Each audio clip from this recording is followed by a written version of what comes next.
I'd like to welcome you all to the League of Women Voters of Champaign County, an educational forum on a ballot question that we have on all of the ballots in Champaign County for the April 6th consolidated election.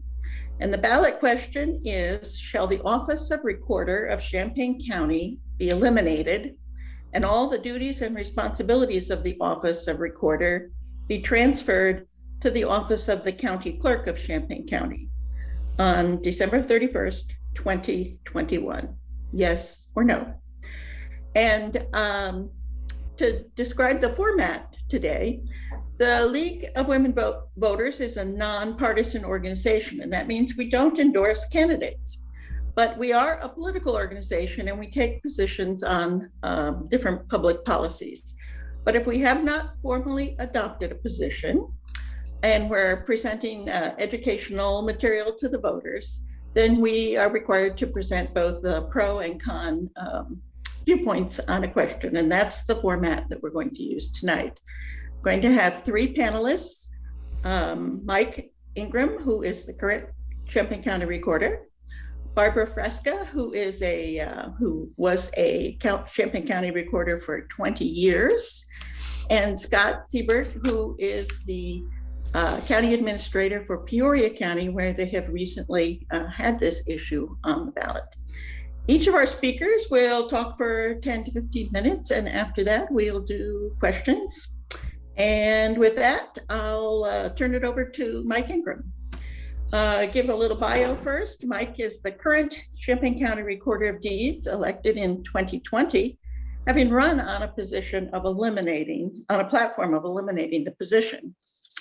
Mike grew up a Navy brat and a Union kid, with his dad is an operator and his mom is a laborer, and the grandson of both a Republican Vermilion County board member and a Democratic Vermilion County precinct committeeman.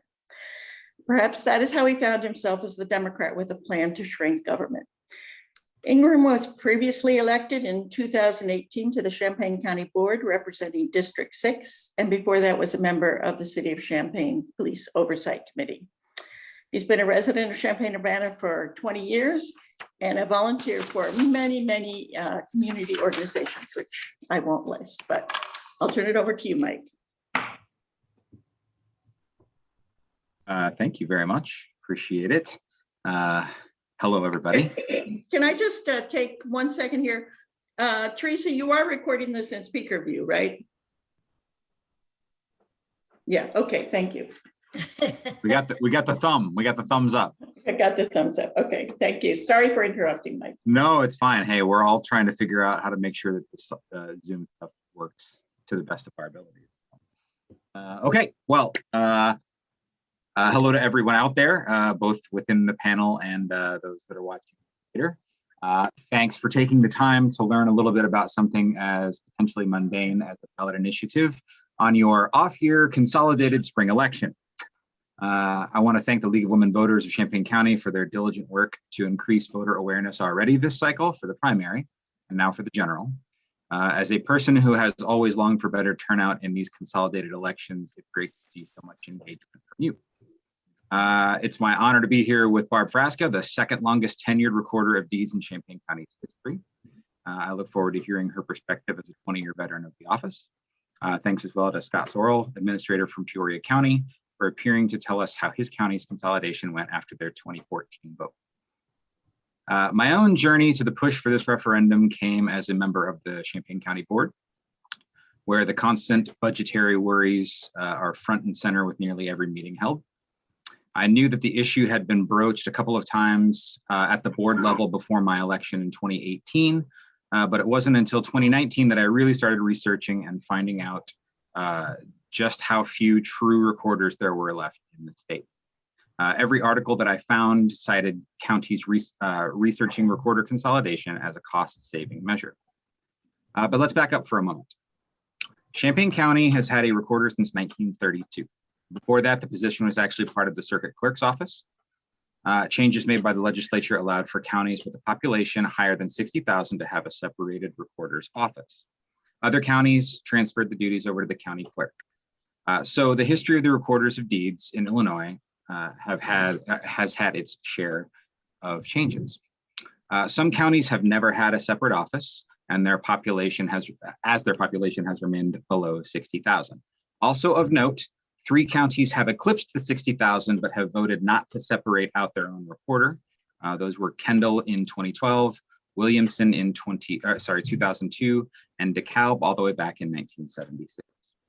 If my math is correct, 25 counties have met the population requirement to have a separate recorder position. 12 still maintain that office, including Champaign County. 10 have voted to eliminate that office, and 3 have voted to never establish it in the first place. And funny enough, one of them has dropped below that population since establishing a recorder, but they still maintain. That's Whiteside County. Okay, that's enough about numbers. The thing I was looking for the most when I began researching this was a county where disaster struck after it was done. I wanted to know the worst case scenario. Terrible backlog, staff reductions, unhappy constituents.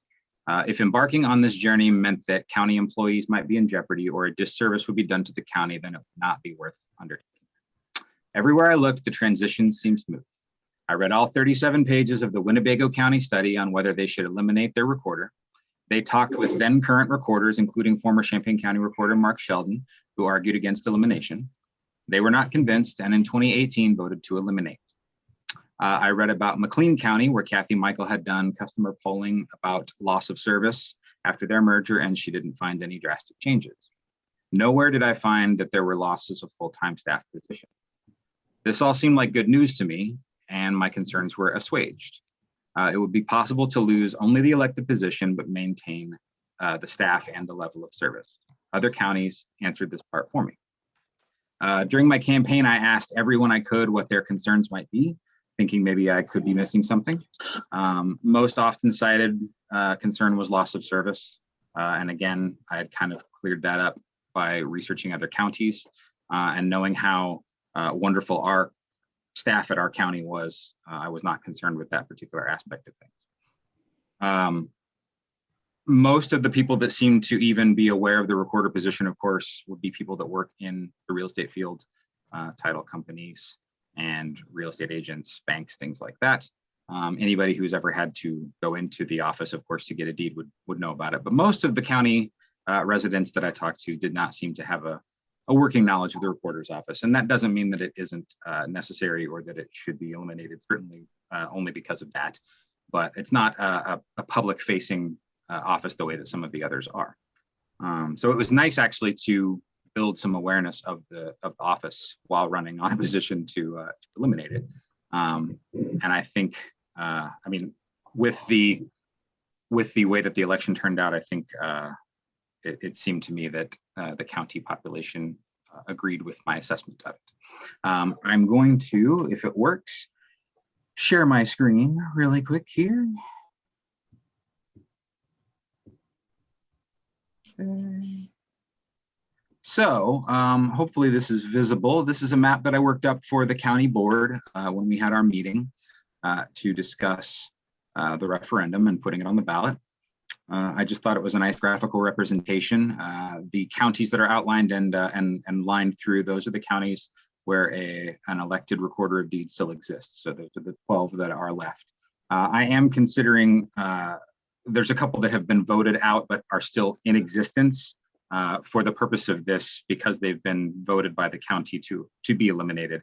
I just did not shade them in this, but you can see the year on some of them, or on all of them that have voted to eliminate. So Lake County was just in 2020. That office still exists, but it will be eliminated within the next, I believe I think they're by 2022.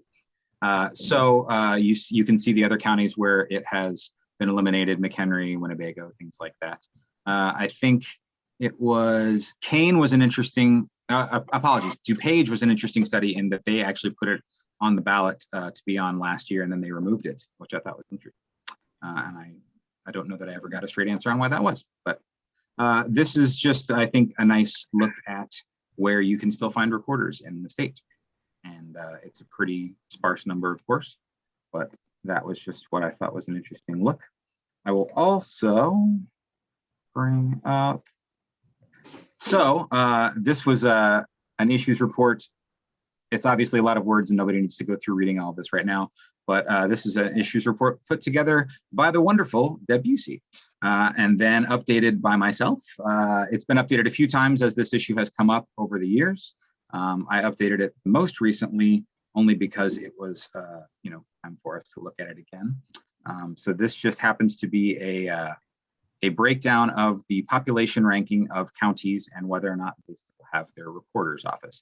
So as you can see, we sit right there at the 10th most populous county in the state. We're in the top 10, and 5 of the top 10 still have them. 5 of the top 10 have eliminated theirs, including the most populous county of Cook. I think numbers like that are kind of interesting myself. And then if anybody wants, for any reason, to see this, I'd be happy to email it to you. It's also posted up on the Champaign County Recorder of Deeds Facebook page. So I'll leave that up for a second in case anybody wants to look at it. But anyway, so my journey through all this, it's been interesting, of course, running for a position that you are planning to try to eliminate, of course, turn some heads. And strangely became more of a bipartisan thing for and against than I maybe expected. There were some Democrats that didn't like the idea of me gaining an office and then getting rid of it because they felt that we should hold all the positions that we got. I don't think that's a legitimate enough reason for us to keep things just because we can. But then, of course, there were fiscal conservative folks that were really down with the idea of shrinking government. So I am looking forward to questions that anybody has. Excited to answer them and excited to hear from the other panelists. But I think I'll stop sharing my screen now and we can go back to the panel. Okay. Yeah. So anyway, thank you very much. Looking forward to hearing everybody else and hearing your questions. All right, thank you, Mike. We'll hold questions till the end. And at this point, we will turn to Barbara Fraska, who is going to present the con position. Barbara was born and raised in Champaign County, and her family goes back 5 generations. She attended Centennial High School and the University of Illinois, where she graduated with a degree in elementary education and taught at Dr. Howard in Champaign for a decade.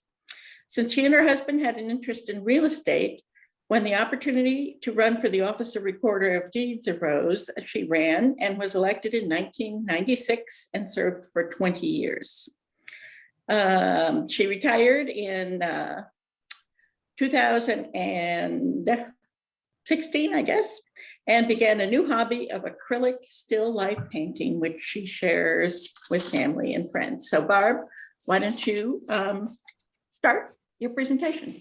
Okay, thank you so much. And now this is my first Zoom, so please excuse any questions that I have. Do I need to click on myself to?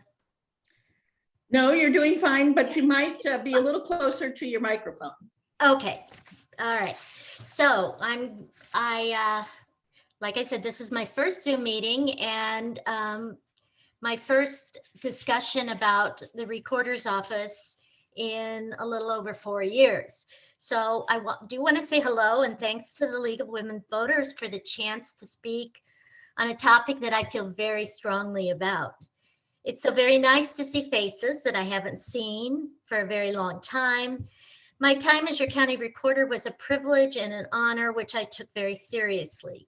I dedicated 20 years to growing, updating, and protecting our county records. But the recorder's office is so very much more than land records. Let me explain. Land records began in the county of Champaign before there was a county of Champaign. We have those records in the recorder's office to date. They include things like federal land grants, plat maps, and deeds. The Recorder of Deeds office is like a time capsule because everything that we record has to be kept in perpetuity forever.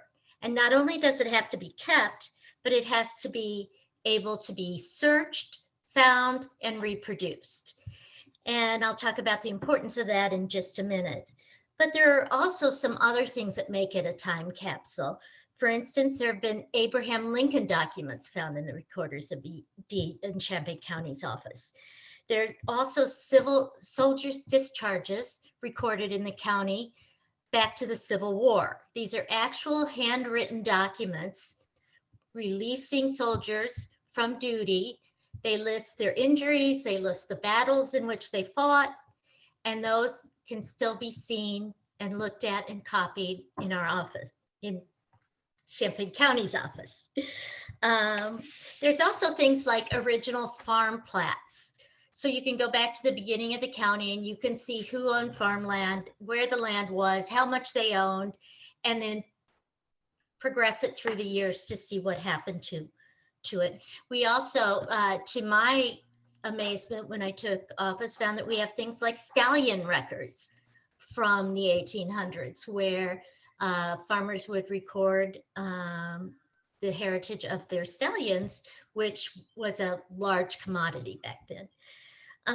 Once documents are recorded in the recorder's office, by statute, they must be kept forever. They must also be searchable, reproducible forever. That makes the recorder's office very important. We have handwritten documents, which go back to the beginning of the county and before, then switching in about the 1960s and 70s to microfilm. And then when I took office, we were just beginning to switch to the digital format. So we had been working very diligently to go back and to put copies of documents on the computer so that they could be searched electronically. The employees and the recorder need and should have specialized skills. You have to know, for instance, the difference between a grantor and grantee, which is fairly easy when it comes to a deed. The grantor is the person selling the property, the grantee is the person receiving the property. But in the recorder's office, we record over 100 different types of documents. So being able to ascertain who the grantor and grantee are in each of the different documents can be a little tricky at times and takes a lot of education to figure out. You also need to know the requirements of the state statutes in order to know what can be and what cannot be recorded and what should be done with them after they're recorded. Mistakes may result in property ownership or mortgage discrepancies that could result in legal action. We have title companies that bring in documents on a daily basis to record, which include mortgages, deeds, assignments, power of attorneys, trust deeds, and on and on. And so we are very much in contact with the public. I think we're one of the only counties in which we actually have people from the county coming in on a daily basis to do business with our office. In smaller counties, the county clerk and recorder are combined, which is allowed by state law. This is acceptable due to the smaller population of these counties, which results in much lower influx of work for the office on both the county clerk's side and the recorder's side. These two offices have absolutely nothing in common. The county clerk is responsible for birth records, death records, elections, and some taxing responsibilities. The Recorder of Deeds office records over 100 different types of documents, which must be kept forever. These documents are used by title searchers, title companies, historical investigation, and just anyone who has an interest in something we record. We also have soldiers' discharges, which we keep available for soldiers if they need their VA benefits. They can come in and get a certified copy from us. We are the only government agency that is allowed to retain soldiers' discharges. I've been fighting this consolidation question since I first got elected in 1996, and I can guarantee that through my eyes, and I have no horse in this race anymore, that there will be absolutely no cost saving. The recorder's office is self-sustaining, even being a source of revenue for the county. There were times when the county recorder's office actually lent money back to the county in order to support the failing nursing home. We bring in money through recording fees, internet and copy fees, and state and county transfer tax. We've always been understaffed. I fought from the very beginning of my tenure to increase staffing. I know that the people in that office work from the moment they get there until the moment they go home and still have work to do.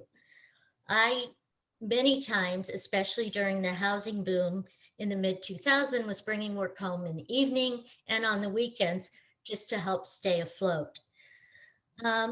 If you consolidated the recorder's office with the county clerk's office, you would still need a chief deputy and a supervisory agent.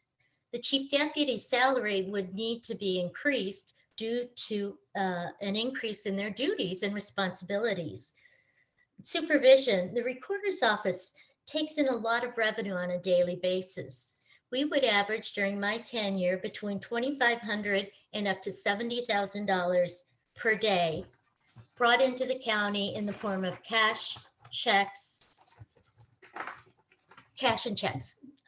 Supervision, accountability, malfeasance. These are all very important reasons why you need someone who really has the security of the office in mind. And also, the office cannot actually physically be moved.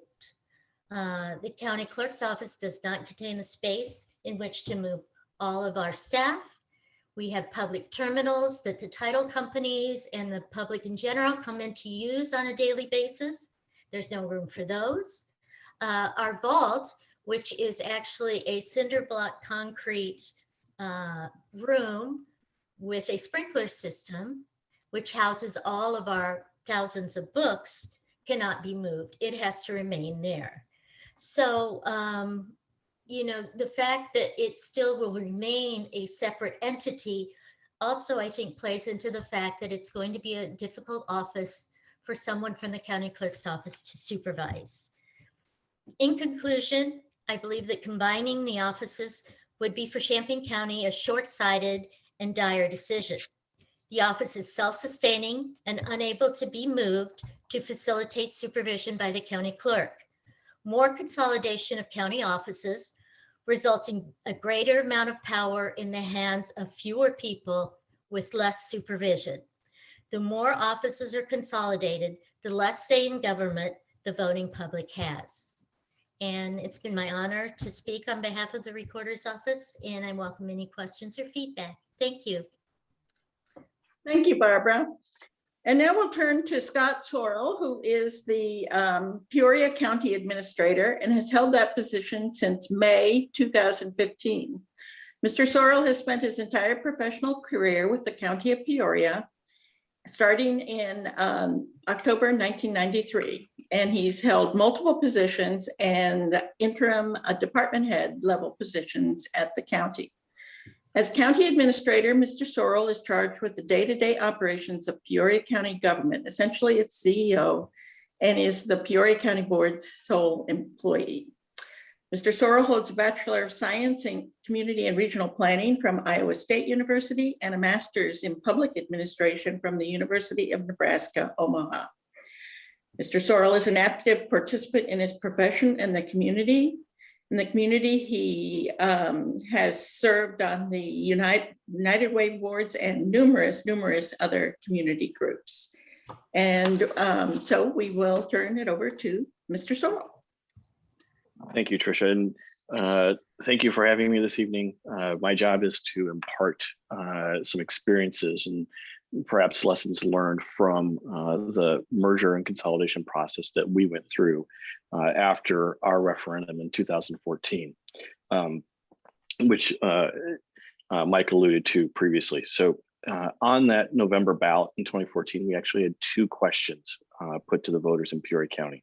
The first was to eliminate the office of Recorder of Deeds, and that passed by a 53 to 47 margin. The second question on the ballot also dealt with the county clerk's office, and that was to create a county election commission, and that passed by a margin of 59 to 41. That is something that's specific and unique to our story. Prior to that November 2014 referendum, elections in outside the city of Peoria, so unincorporated areas and all of the other municipalities in the county, were handled by the clerk's office. Elections within the city of Peoria were handled by the City Election Commission, which was not a city department, but was a county entity that had previously been created to hold and conduct elections within the city of Peoria. The referendum about the County Election Commission essentially asked the voters to eliminate the City Election Commission, create the County Election Commission, which thereby removed all election responsibilities from the county clerk's office. And as I said, that passed. The implementation of the results of those referendums went into effect in December of 2016 and January of 2017 for the recorder and elections respectively. We did, when we educated the voters and when those in the community that were actively supporting the passage of the referendum specific to the recorders, did talk about savings to the taxpayer. And I'll just briefly run through some numbers for you in terms of how the recorders and clerks budgets were pre-referendum, what they were in the first year after the consolidation, and then what they are for the current fiscal year. So 2016 was the last year before the consolidation occurred. We had 10 full-time positions in the county clerk's office with an annual expense of $714,000. We had 6.5 positions in the recorder of deeds with an expense of $987,000. That expense is, when you hear the rest of the numbers that I'll impart, it's a little bit of a misnomer. And as Barbara can attest to, back in those days, recorders used revenue stamps that they would purchase from the state of Illinois. For every dollar you spent on an expenditure, you actually got $1.50 in revenue coming back to the county. Since then, the Department of Revenue at the state level has changed how you do revenue stamps for the transfer of property. And so that actually was the final year that we saw that significant expense for our county in the recorder's portion of the budget. In 2017, the first year after we consolidated operations and moved elections out of the clerk's office, the clerk was authorized to have a total of 15 positions. Technically a decrease of 1.5 if you look at the two offices combined, but also keeping in mind that the elections side of the clerk's office was eliminated as a responsibility. All of the recorder's employees, with the exception of the recorder position and the chief deputy, were maintained, and all of those were union positions. So the county clerk's budget in 2017 was $876,000.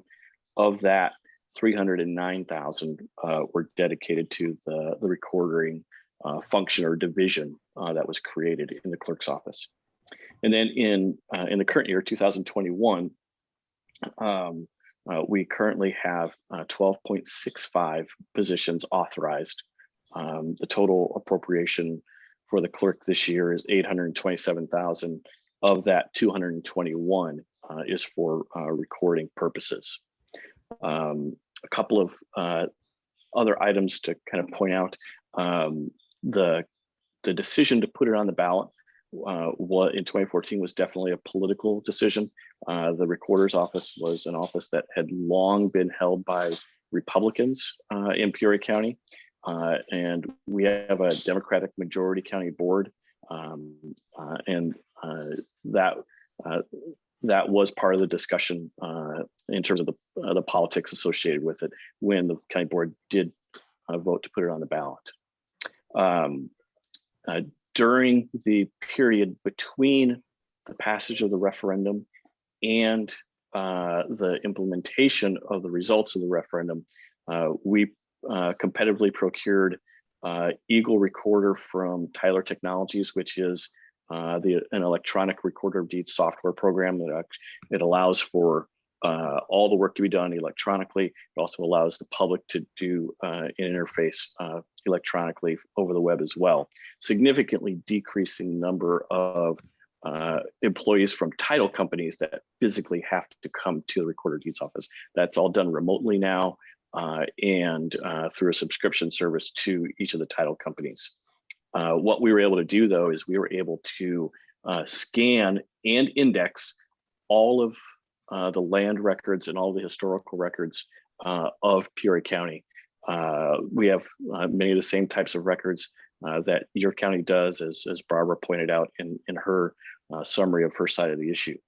We also have DD 245s, which are the discharge documents for veterans. Those are scanned and indexed, but they're not available to the public because many times those contain sensitive information such as social security numbers. But any veteran is able to access that by request, whether it be in person or electronically. A couple other things that made our transition maybe a little bit easier. During that interim period between the election and the implementation, the clerk's chief deputy retired, and the clerk hired a new chief deputy who at the time was an assistant civil state's attorney. So he hired an attorney from the state's attorney's office to be his chief deputy. And that was significantly important. It allowed the clerk's office to be very up to speed, very knowledgeable and understanding about the various statutory requirements and operational needs of the recorder's office as we prepared to transition. We did have regular transition meetings between the clerk's office, the county administrator's office, and the recorder's office, with the recorder at that time being an appointed recorder to fill a vacancy that had been created by a retirement of the sitting recorder post the referendum. Because we now use the Eagle Recorder software, we still do maintain all the paper records, but they are really in an archival purpose now because everyone is able to access all those land records electronically. We were lucky in that our clerk's office was, from a space standpoint, we were able to move everyone from the recorder's office up to the clerk's office. We did invest in a significant remodeling of the entire clerk's office space. As things have become more and more electronic, that office has way more square footage than it actually really needs based on the foot traffic that is coming into the building pre-pandemic. That office not only does vital records and marriage licenses and liquor licenses and records of the county board, but also has the recording function as well. Collective bargaining, just to touch on that for a moment, we did both the recorder's office and the clerk's office, along with all of our countywide elected officials, are co-employers for an AFSCME unit along with the county board. And so that AFSCME unit represents represented employees in both offices. So we did go through a negotiation to have a side letter to the existing collective bargaining agreement that would dictate, for example, seniority rights once the offices were merged. The side letter also dealt with some other operational needs. So we spent several months negotiating between the two elected offices, my office, and the AFSCME bargaining team to ensure that we had all of those types of issues resolved. The clerk that we have today is very much a proponent of cross training. We still have essentially two sides to the office. There's the recording side, and then there's the vital records and tax extension side of our office physically within the floor plan of the clerk's office.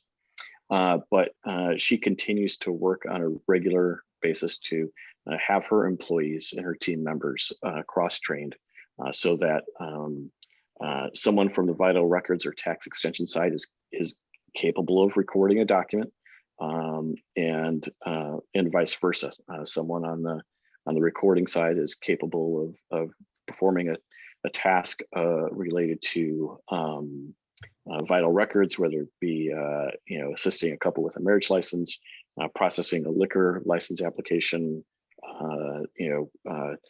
fetching a birth or death record that may be requested, or any other associated task that could be related to tax extension, which is the other primary role of the clerk's office. So I think I'll just stop there and be happy to answer any questions that might come up. Our county, in closing, I would say, would view the merger of the two offices as a success. We've been able to save the taxpayers money. We continue to provide full services for both of the statutory mandated functions. And we have not, pre-pandemic, we did not see significant changes in customer service to the taxpayers and the customers coming into the office. Well, thank you, Mr. Sorel.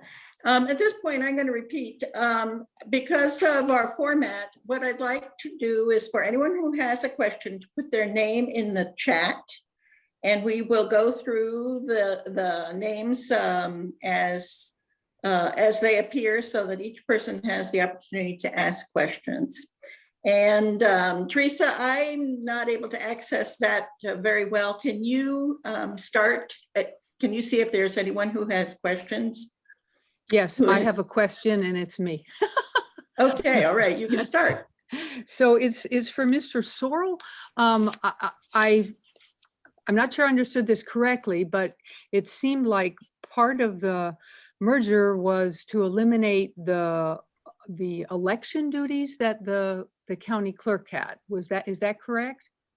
So they were eliminated from the clerk's office and transferred to a newly created countywide election commission. That commission has 3 members appointed by the chief circuit judge, and it's a county department in our general fund. They're county employees, but they're a quasi-independent agency the same way the Board of Health is quasi-independent. Your Veterans Assistance Commission might be quasi-independent. They have a separate board that is policymaking for them, but the county board appropriates their budget, and they are county employees. So do you remember offhand like what the budget is? Because you had given us those 2 budgets, and then you're down to the budget that involved the elimination of the election duties. So in 2016, the clerk's budget for elections was $275,000, and then the city election commission was roughly double that. If you're not familiar with city election commissions, there is a very arcane and obscure statute that defines how a county is required to fund a city election commission.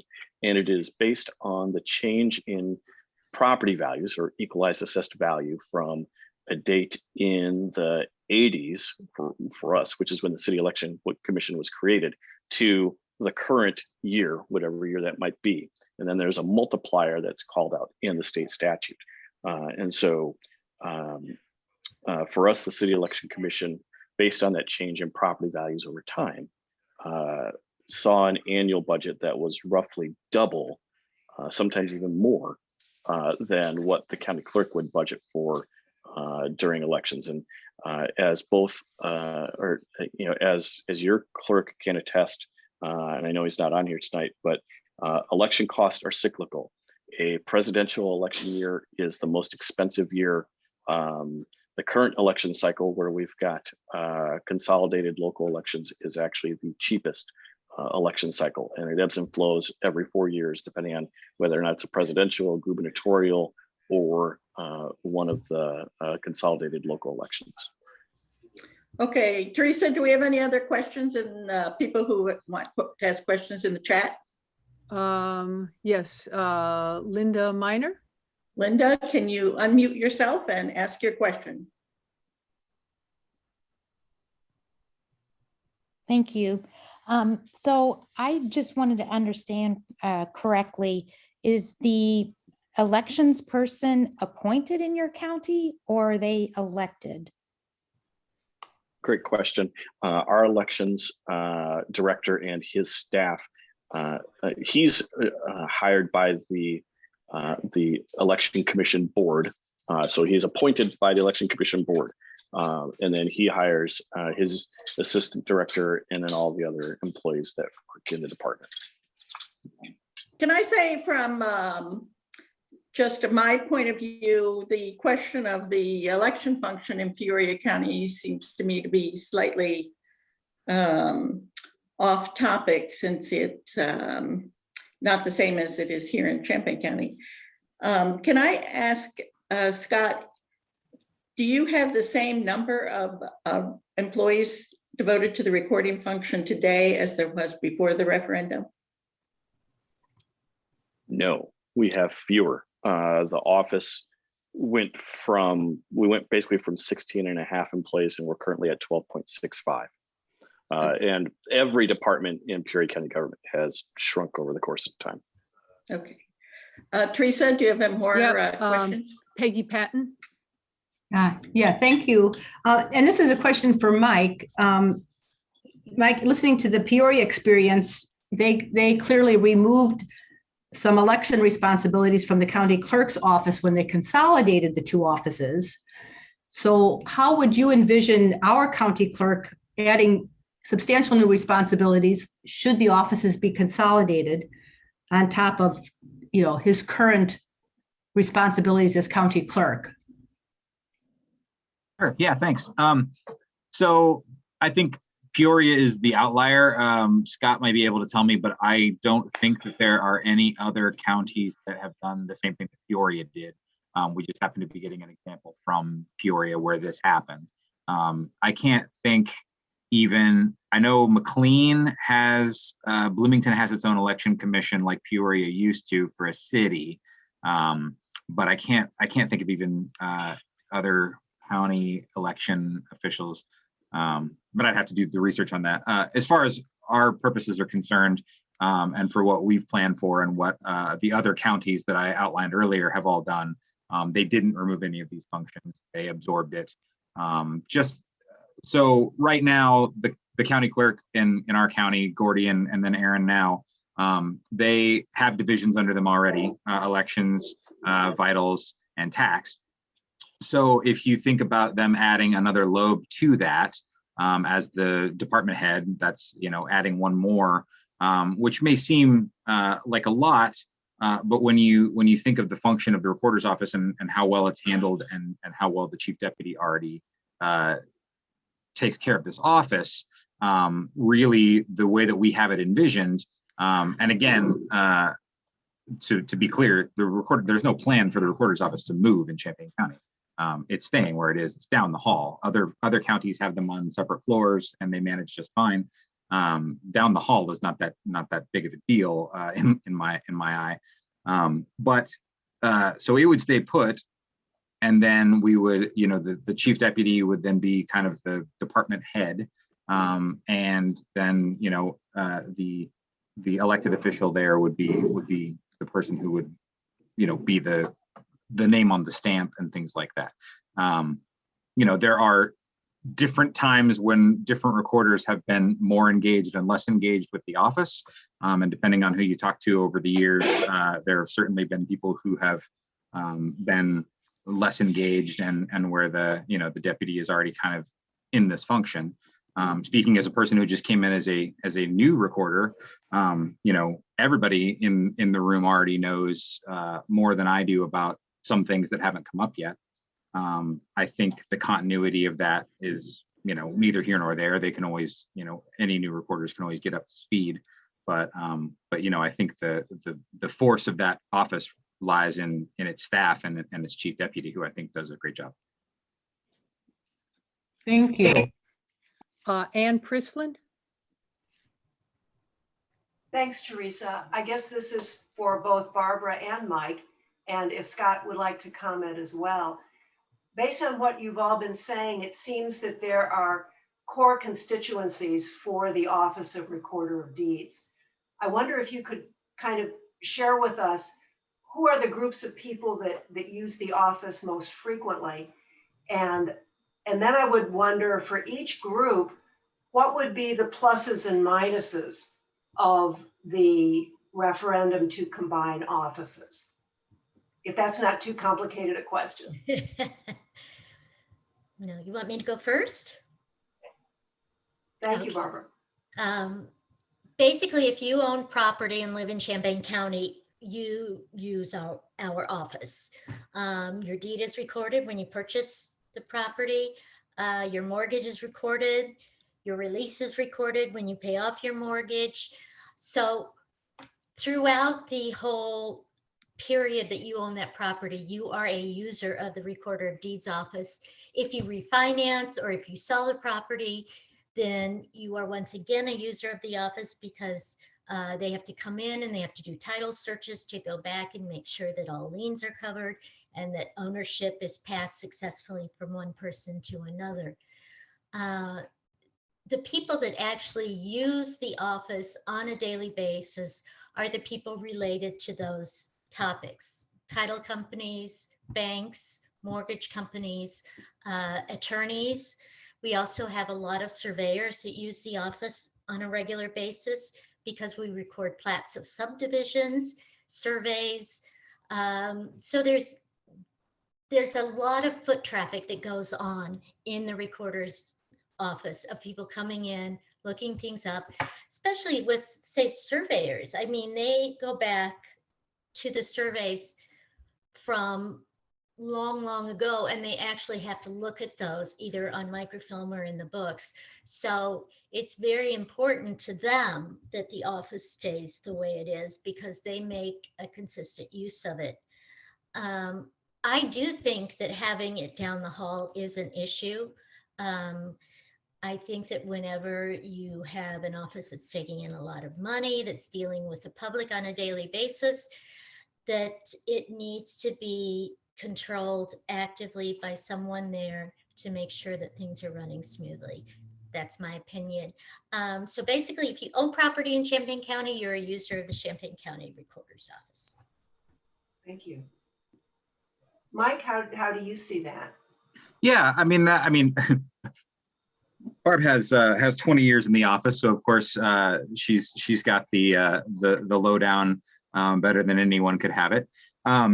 Yeah, I mean, I agree that anybody who owns property in the county is, of course, a user of the office. The only thing that I would say about that is that most of the time they have no contact with the office. The title company does the work. Your lawyer draws up something and sends it in. So a lot of times when people come in to look for their title now to get their homestead exemption, you know, for senior citizens, it's the first time that they've ever stepped in the office. They've done things through other people. So I think the core constituency that you're asking about really is the other things that she mentioned, which are, again, your title companies, your title searchers, your surveyors, banks and mortgagers. You know, they do a lot of the actual interaction with our office. That is less and less in person with the more digitalization of records. That doesn't mean that there aren't people that come in. Of course, we are only indexed back to 75 currently.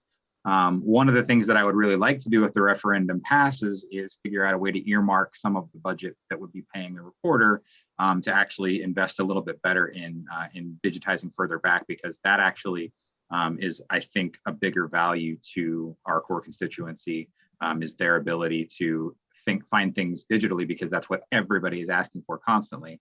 And I'm very jealous of counties like Peoria who have indexed all the way back to the beginning of their records. There are other counties that I have spoken with their recorders where everything that they do is e-recording. They don't even really do physical recording anymore, which seems crazy to anybody that doesn't do that, but it does seem to be a viable option and has really had an uptick during COVID, of course. So I guess how they would be impacted is the question for me, is that I asked that has been my question a lot as well. It's a thing that I sought out in talking to other counties because that was a worry, of course. The office, the plan here for the execution of all of this is that the office functions basically the same. There was a lot of the sky is falling and he's going to ruin the office about me even winning the election. And things have not, the sky has not fallen at the Champaign County Recorder's office. And in fact, I've had some nicer compliments than I expected from some people. So, I think that the office is well equipped to handle things with or without an elected recorder. And so that's one of the reasons that I'm happy to be pushing this issue. Thank you both for those answers. I appreciate it. Welcome. There are no more names for questions.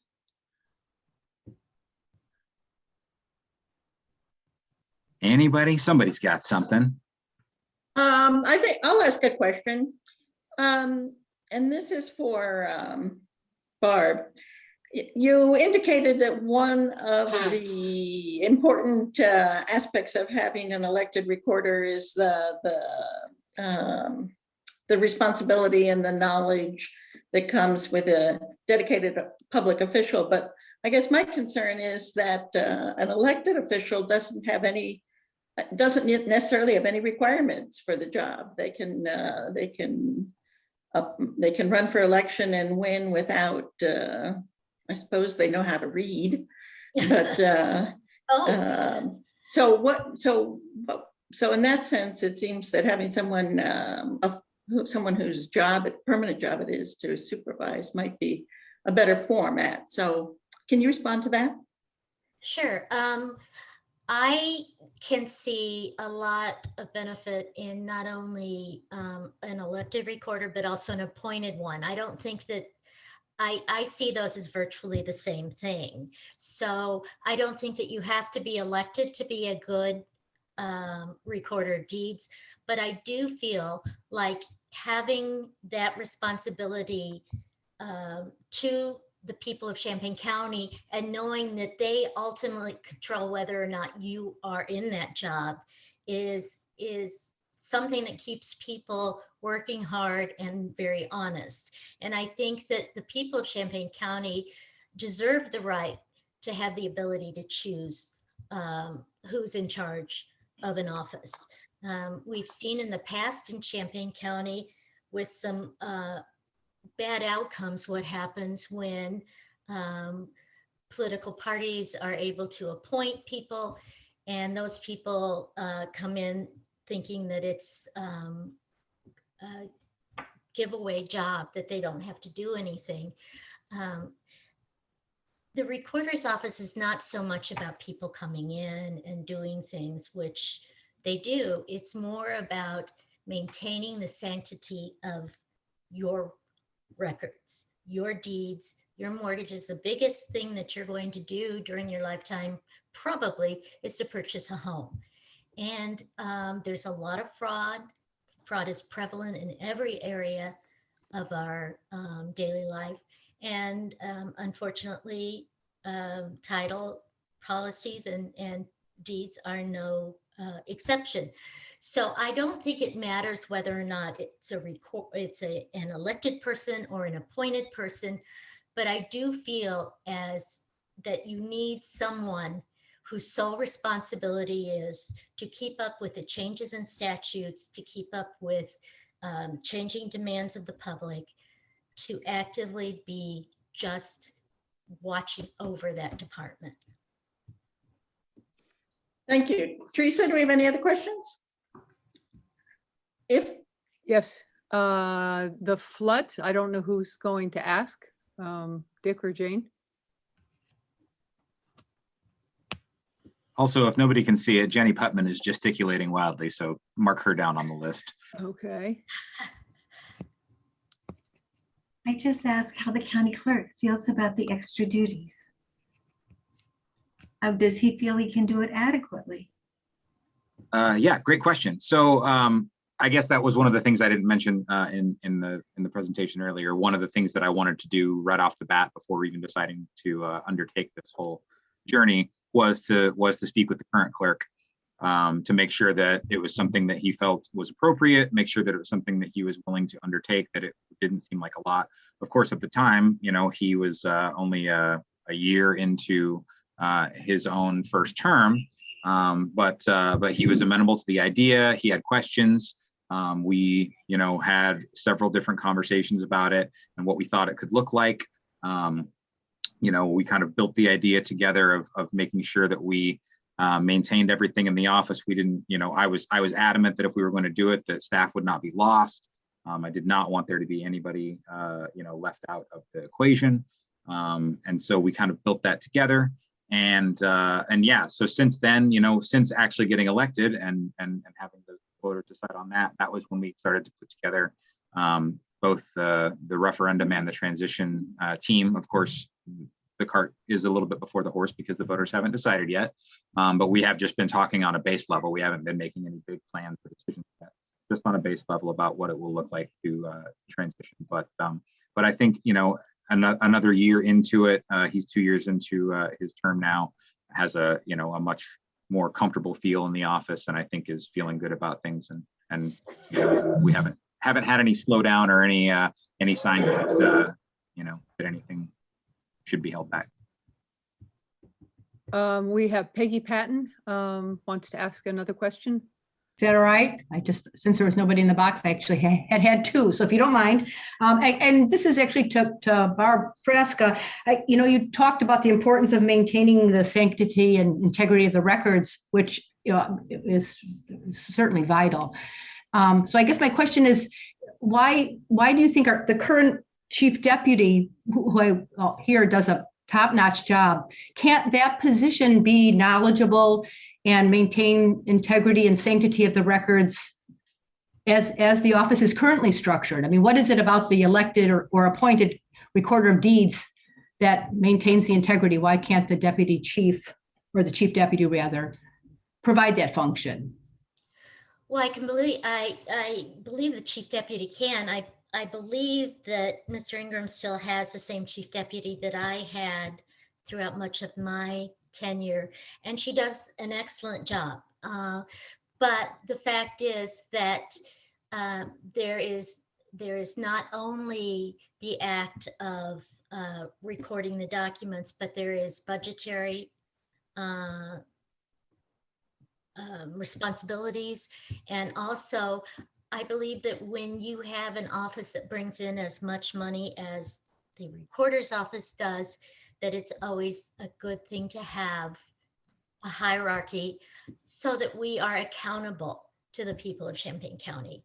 And the way that we always divided the work was that the chief deputy was supervisory over the staff, and the recorder was supervisory over the chief deputy and the staff and the statutes and the documents, and kind of a whole picture person, rather than just someone that's responsible for supervising the employees. Thank you. I think- Jenny Putnam, Mike wants to be sure that Jenny Putnam has a chance. I haven't taught myself to use the chat function yet, Okay. for which I apologize. I guess we're so close to the end of the time allotted for this that I have a question that might be considered a softball for our present recorder, who's acknowledged that the sky has not yet fallen since his becoming our recorder of deeds.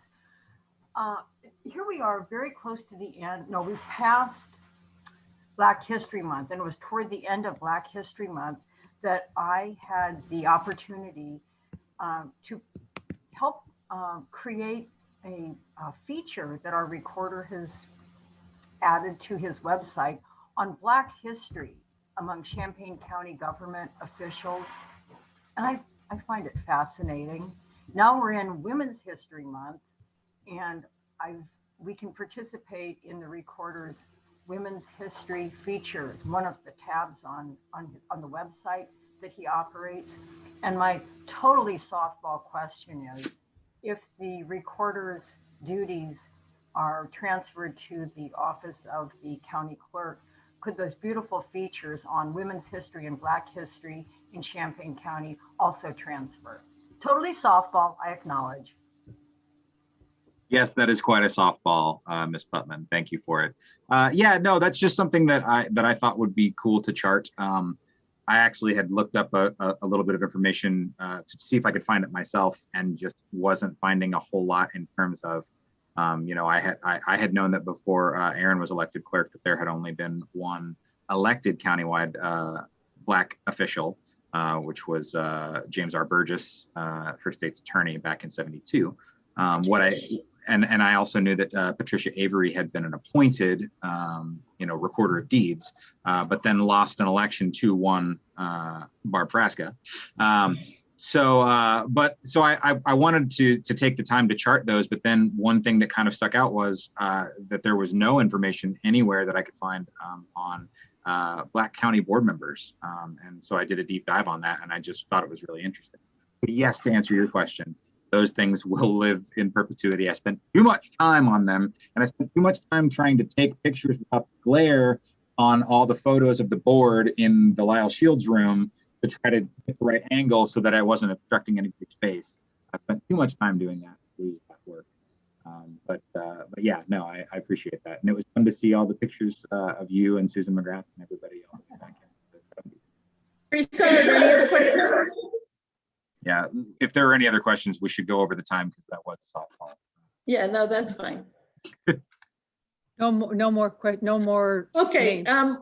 I know this is a surprise to the participants, but how about if we do a couple of minute wrap up for everyone in the same order in which we presented. So you go first, Mike. Okay. Well, I want to thank everybody again. This was a lot of fun. You know, I knew it would be interesting to hear Barb's kind of take on this, of course, with the background and the experience that she has, which is tremendous. I do think actually one of the things that she said was a very good point, in that adding a greater amount of power to an office is something that I think should be considered. I don't know that what the recorder, you know, the power in the recorder's office is necessarily one that I would think would make somebody else's power unwieldy when it was added to it. But I think that is a point well taken, in that, you know, that would make one less person, I guess, responsible or answerable to the county. I think on the flip side of that, the amount of people that actually interact with the office on a day-to-day basis, and the general knowledge gap when it comes to this office compared to other countywide offices. I don't think that the recorder is necessarily as answerable as some of the other offices, because it's just not as public facing in terms of what the public knows. It does interact with certain members, but I feel like it doesn't quite meet that same standard that, you know, a county clerk or even a circuit clerk does. But I do appreciate the point. I thank everybody for your questions. I think for me, especially now being in the office a few months, I've learned a lot. I think it's again, I've never said that the recorder's office itself, the actual function of the office, I think it's amazing. I think keeping those records and all the stuff that we have in the vault is fantastic. I don't know that we need a very highly paid, you know, elected official, partisan elected official at that, to maintain that office. But the office itself is great. I've learned a lot already. Nothing that I've encountered in the last few months during a pandemic has made me feel as though I was incorrect in my estimation that it could function without me. We have been down a staff member for a month because somebody found a better job and we were in the hiring process. We didn't get a backlog. There were days when, when I've been pitching in on the floor and learning about how to do that stuff, and things have worked very swimmingly. Last Friday, we had what I was reported as I was told was the most documents that have ever come in, because e-recording dropped 350 documents in the afternoon at about 2 o'clock. But we teamworked it and we got through all of them and didn't have any left at the end of the day. I think the staff is incredible. I think the chief deputy is incredible. The amount of time that she has been in that office, it's actually embarrassing, the pay scale that she's on. And it's one of the things that I really want to fix, because she came in too low and is still too low. And that is the thing that I would like to write, along with a couple of other things that I had to write from the past recorder. So those things I'm glad to have been in the position to fix.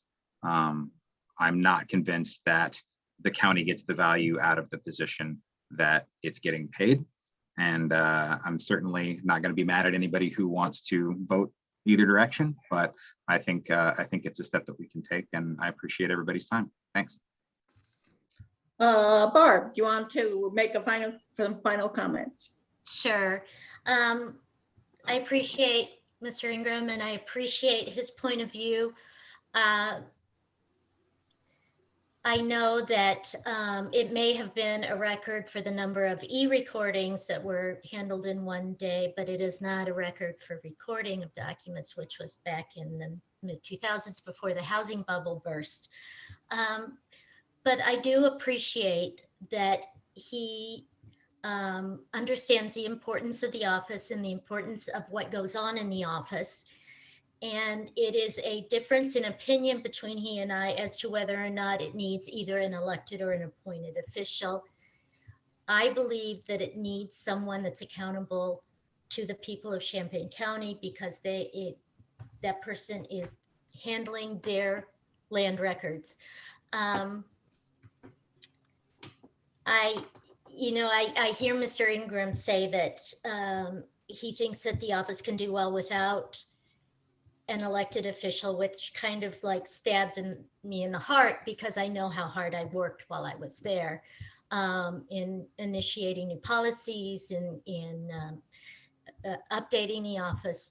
And I just feel like you have to have someone dedicated to moving you forward and not just maintaining the status quo. And as far as the power in combining the offices, the power in the recorder's office is in the money. We bring in a huge amount of revenue every year, and that revenue has an automation fund, which is, when I was there, it was $3 per document, which is at the discretion of the recorder, or then would be the county clerk to use as they saw fit. So that, I think, is the power in the office, not necessarily the power of an elected official. So I appreciate the chance to speak on this. I feel so strongly about the importance of having a standalone recorder. Like I said, I don't have a horse in this race anymore. I'm not employed by Champaign County anymore. And I just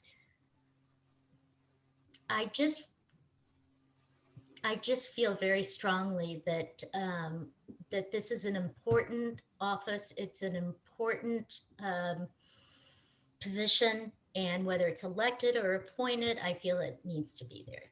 And thanks to the League of Women Voters for having me. And Barb, welcome to Zoom. Oh, thank you. Did a great job. So, okay. And Scott, do you want to end us with a couple of with some comments? Sure, happy to. Again, I'll echo the sentiments of thanking you for having me tonight. It's been a pleasure to share Peoria County's experiences with all of you. Special thanks to my friend and former county administrator colleague Deb Busey for reaching out to schedule me to be with you tonight. Just a couple of takeaways from Peoria County's perspective. We have been able to successfully transfer and consolidate the duties under one elected official instead of two.